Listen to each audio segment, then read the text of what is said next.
Baspa supremo Mayawati ने खुद नुकसान उठाकर भाजपा की साख यूपी में कुछ हद तक बचा ली है। उत्तर प्रदेश में भाजपा 33 सीटें पाने में अगर कामयाब रही तो इसमें 16 सीटों पर जीत की कहानी बसपा ने लिखी। बसपा के कारण ही भाजपा ने 2000 से लेकर 55,000 के वोटों के अंतर से 16 सीटें जीती हैं, अन्यथा भाजपा का आंकड़ा 17 सीटों से आगे न बढ़ पाता। यह बात दीगर है कि भाजपा की बी टीम बनने के चक्कर में मायावती ने काशीराम की वह विरासत गंवा दी जिसके बूते वह देश के सबसे बड़े राज्य उत्तर प्रदेश के मुख्यमंत्री की कुर्सी तक पहुंची थी। दलित समाज ने मायावती में देश के पहले दलित प्रधानमंत्री की संभावनाएं तलाशनी शुरू कर दी थी, लेकिन मायावती ने खुद के स्वार्थ में अपने समाज की भी परवाह नहीं की। नमस्कार, मैं हूं विभ्यांशु पांडे। आप देख रहे हैं एक नज़र एक नज़रिया। हम डालेंगे यूपी के चुनाव परिणाम में बसपा की भूमिका पर एक नज़र और रखेंगे अपना भी नज़रिया। तो बने रहें हमारे साथ, देखते रहें एक नज़र एक नज़रिया।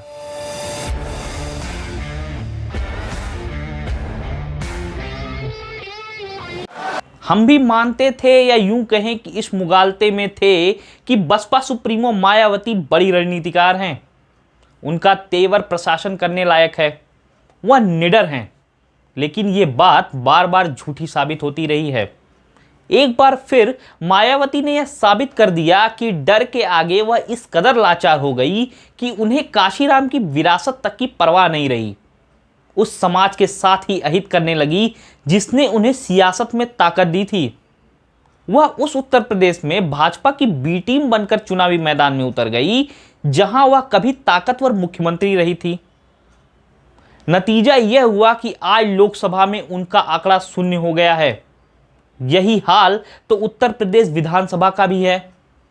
याद करें विधानसभा का चुनाव, उस समय भी मायावती ने भाजपा के लिए चुनावी खेल सजाने के चक्कर में बसपा की वह हालत कर दी कि उसका एकमात्र विधायक सदन पहुंच सका था।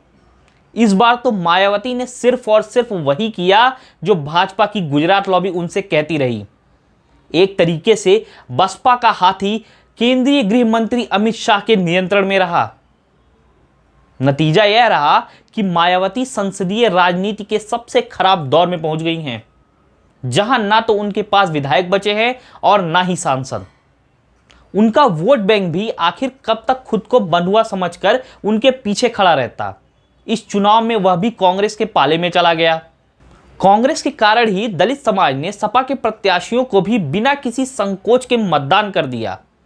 यही वजह है कि कांग्रेस सपा के गठबंधन ने भाजपा की मजबूत राजनीतिक जमीन उत्तर प्रदेश में 43 सीटें जीत ली।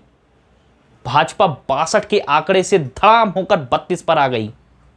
अगर बसपा ने कांग्रेस सपा गठबंधन का खेल 16 सीटों पर न बिगाड़ा होता तो भाजपा को 17 सीटों पर ही संतोष करना पड़ता। हम बताएंगे यूपी की किन किन सीटों पर बसपा ने सपा कांग्रेस का खेल बिगाड़ा। यह बात जानने से पहले यह जानना जरूरी है कि बसपा ने अचानक कैसे अपना रुख बदला और हाथी को अमित शाह के घर बांध आई। याद करें 2019 का लोकसभा चुनाव, बसपा ने उस समय थोड़ी हिम्मत दिखाई थी और भाजपा के खिलाफ चुनाव लड़ा था। तब पूरे देश में पुलवामा कांड और सर्जिकल स्ट्राइक के कारण राष्ट्रवाद की प्रचंड लहर चली थी। इसके बाद भी बसपा को 10 सीटें मिली थी।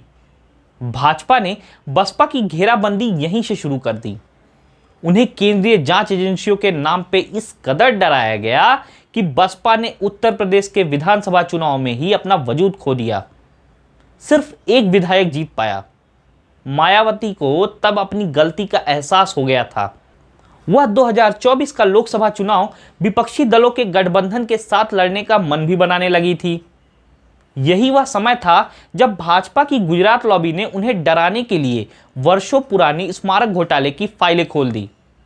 लोकसभा चुनाव की घोषणा से पहले उत्तर प्रदेश निर्माण निगम के पूर्व निदेशक छत्रपाल सिंह के ठिकानों पर ईडी की छापेमारी शुरू हो गई। इसके बाद मायावती के सुर बदल गए। उन्होंने अकेले चुनाव लड़ने की घोषणा कर दी। तत्काल ही ईडी की छापेमारी रुक गई। चुनाव की घोषणा हुई तो एक बार फिर लगने लगा कि मायावती ने डर के आगे जीत है का फार्मूला अपना लिया है।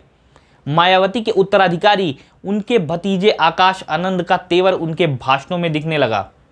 युवा वर्ग को एक ताकतवर व बेखौफ नेता के रूप में आकाश आनंद उम्मीदें बांधने लगे। मायावती ने भी यूपी की 2 दर्जन से अधिक सीटों पर ऐसे प्रत्याशी उतारे जो भाजपा को बेचैन करने लगे। इसी के बाद ऐसा क्या घटनाक्रम हुआ कि मायावती का रुख बदल गया। उनके निडर हो जाने के भ्रम ज्यादा देर तक नहीं रह सका। मायावती ने एक के बाद एक टिकट बदलने की शुरुआत कर दी। हर उन चेहरों को बदल दिया जो भाजपा को संकट में डाल सकते थे। यही नहीं, अपने भतीजे के भी पर कतर दिए। उनसे उत्तराधिकारी का पद भी छीन लिया और भाजपा को यह संदेश देने लगी कि वह भाजपा के साथ हैं। फिर क्या था, यह खेल चुनाव परिणामों में भी दिखने लगा। 16 सीटों को भाजपा के लिए मायावती ने जिताकर गिफ्ट दिया। अकबरपुर, अलीगढ़, अमरोहा, बांसगांव, भदोही, बिजनौर, देवरिया, डुमरियागंज, फर्रुखाबाद, फतेहपुर सीकरी, हरदोई, मिर्जापुर, मिश्रिक, फूलपुर, शाहजहांपुर व उन्नाव सीटों पर बसपा प्रत्याशियों ने लड़ाई को त्रिकोणीय बनाकर भाजपा की राह आसान कर दी। इन सीटों पर भाजपा महज 2000 से अधिकतम 55,000 मतों के अंतर से जीती है। बसपा ने यह खेल उस समय खेला जब यह चर्चा तेज हो उठी थी कि भाजपा को फिर बहुमत मिला तो वह आरक्षण बदल देगी। इधर कांग्रेस ने संविधान के मसले को मुद्दा बनाए रखा। भाजपा मुसलमान, मछली, मंगलसूत्र और मुजरा जैसी बयानबाजी कर लड़ाई को हिंदू मुसलमान बनाने का प्रयास करती रही, लेकिन विपक्ष मुद्दों पर ही चुनाव लड़ता रहा। दलित समाज को कांग्रेस अध्यक्ष मल्लिकार्जुन खड़गे के रूप में वह दलित चेहरा दिखाई देने लगा जिसमें प्रधानमंत्री बनने की संभावनाएं आज भी जिंदा हैं। मोदी अपने स्वभाव के विपरीत गठबंधन सरकार चलाने के लिए आगे बढ़ चुके हैं, लेकिन यह सरकार कितने दिन तक चलेगी कहना मुश्किल है। शायद यही वजह है कि विपक्ष अभी वेट एंड वॉच की मुद्रा में है। उसे भी पता है कि जो हालात अभी दिख रहे हैं उसमें सामने बड़ी सिर फुटअव्वल है। ऊंट कभी भी करवट बदल सकता है। अभी के लिए बस इतना ही, फिर मिलेंगे नए घटनाक्रम पर नए वीडियो के साथ। अगर आपको हमारा विश्लेषण पसंद आया हो तो अपनी प्रतिक्रिया से अवश्य अवगत कराएं। वीडियो को लाइक करें, चैनल पर नए हैं तो सब्सक्राइब करें। देखते रहें एक नज़र एक नज़रिया। धन्यवाद।